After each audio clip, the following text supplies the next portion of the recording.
আলহামদুলিল্লাহ অনেক সুন্দর, খুব ভালো একটা ইয়ে হয়েছে। কোনো প্রকার ব্যথা বা কোনো প্রকার ব্যথা কোনো কিছু নাই, বাসায় কোনো সমস্যা হয়েছিল? বাসায় কোনো সমস্যা নেই, চিন্তামুক্ত, কোনো ব্যথা নেই। তুমি ব্যথা পাইছিলা? ব্যথা পাও নাই? কোনো ব্যথা পাই না, সে সাহসী এবং সেও খুব সাহসী, ক্লাস করে আছে। তাদের জন্য সবাই দোয়া করবেন। তুমি ব্যথা পাইছিলা?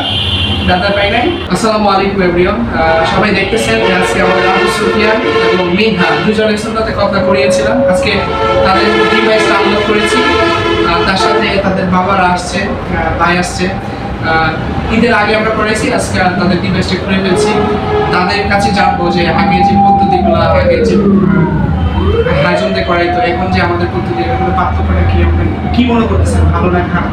আলহামদুলিল্লাহ অনেক সুন্দর, খুব ভালো একটা ইয়ে হয়েছে। কোনো প্রকার ব্যথা বা কোনো প্রকার ব্যথা কোনো কিছু নাই, বাসায় কোনো সমস্যা হয়েছিল? বাসায় কোনো সমস্যা নেই, চিন্তামুক্ত, কোনো ব্যথা নেই। তুমি ব্যথা পাইছিলা? ব্যথা পাও নাই? কোনো ব্যথা পাই না, সে সাহসী এবং সেও খুব সাহসী, ক্লাস করে আছে। তাদের জন্য সবাই দোয়া করবেন। তুমি ব্যথা পাইছিলা? ব্যথা পাই নাই।